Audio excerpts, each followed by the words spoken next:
Hi again. Hey, the other day I got a call from a former construction client, and she just recently bought a new house, and she had no ceiling fans in rooms where she wanted ceiling fans.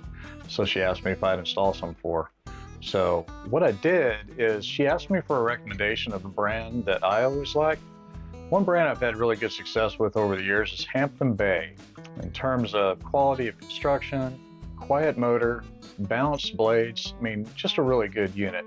So that's what I recommended that she bought. So she bought 7 of them, 3 different models. So thought we'd go take a look at what she did, what she bought. So let's go ahead and take a look here. The first one she bought was the Gazebo 4. It's an indoor-outdoor fan. The second model fan that she bought was the Fanley 54-inch fan. We installed that on 2 of the bedrooms and her study.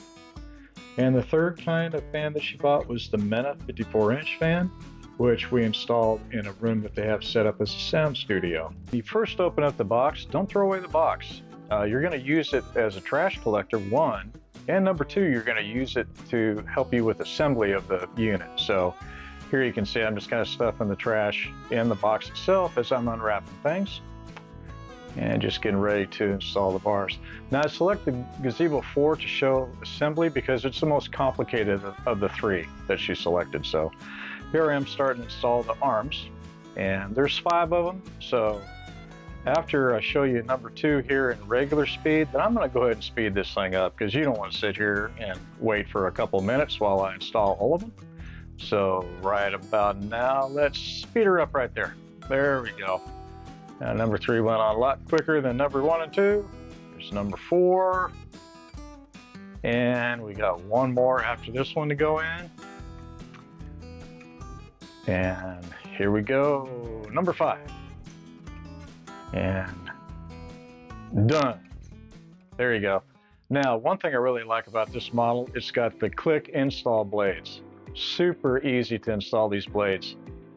And you basically just line it up with the 3 pins that are already on the arm, pull, click, you're done.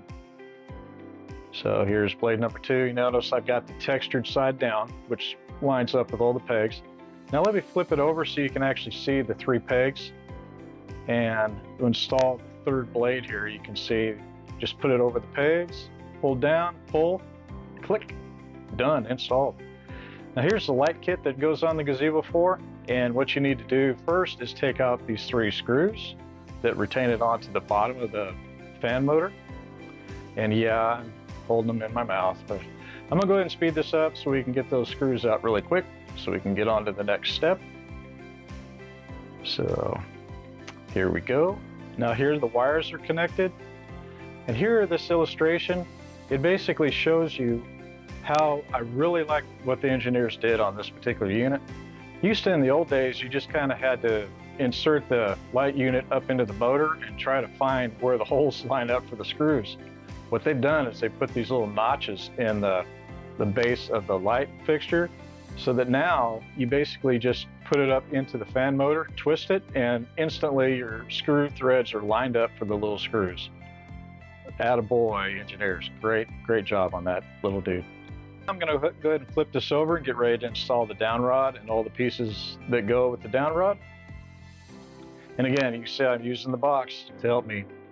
Now here's all the pieces that go on. That's the piece that goes up next to the ceiling. That second one there in my left hand is the one that goes down at the base of the down rod. And that was the down rod. And that's the little ring that covers the decorative screws. Now you see what I'm doing is loosening up because I've got the hanger inside of this cover. And I need to remove the 2. So I'm going to go ahead and step out a picture here because I'm going to store this retainer off to the side so that it's handy when I'm ready to climb the ladder to hang everything. So here I'm getting ready to install the down rod parts. And first thing I need to do is pull a pin out of the base of the motor. It's like a safety pin to make sure that the down rod doesn't come out. Now I'm about to make a mistake right here. I'm going to circle it. Let's see right there. And I'll talk about it in just a minute. And you'll see. Okay, now what I do is thread the wire up through the down rod.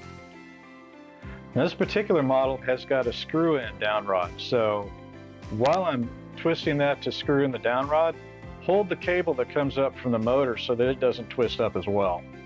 And again, I kind of sped it up because you don't want to sit here and watch Let me thread that in. Now go ahead and put in the safety pin again. Make sure that the down rod never comes out. And there's 2 set screws on the base also. You want to go ahead and tighten those up. That's just extra assurance that that down rod isn't going to go anywhere.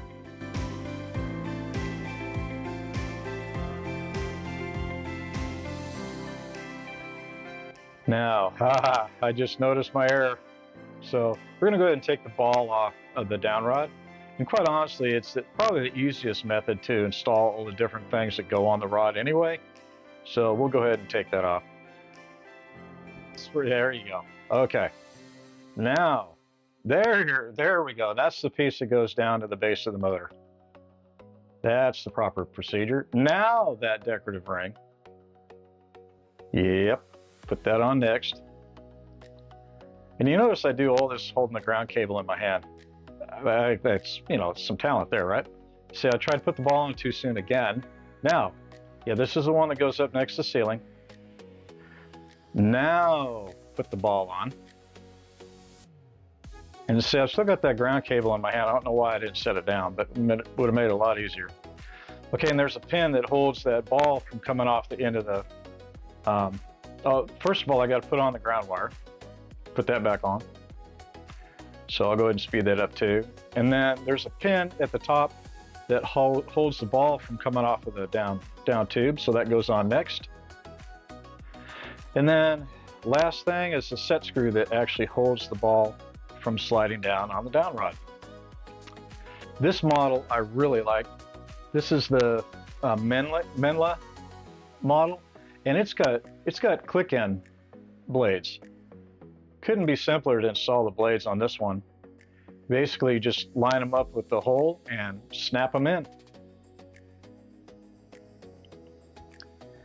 And again, there's 5 blades, so just go ahead one at a time. And they're directional. You can't install them the incorrect way because they're slotted, so you can't do it the wrong way.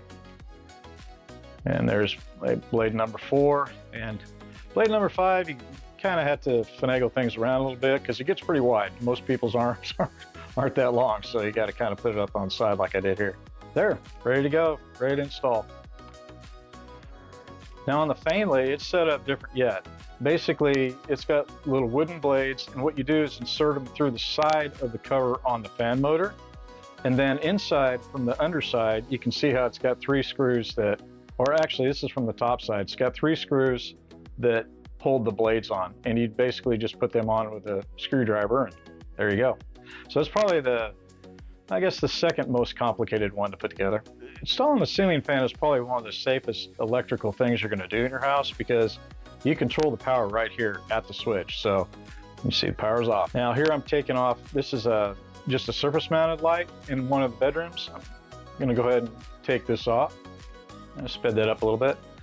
Now, sometimes it's easier to, just kind of, to get access to the screws, it's easier to pop down the fixtures like I'm doing here. And that's how this light is designed, so you can get access. It's free from the ceiling, and I'm just taking off the wire nuts that hold the 3 wires that are connected to this fixture.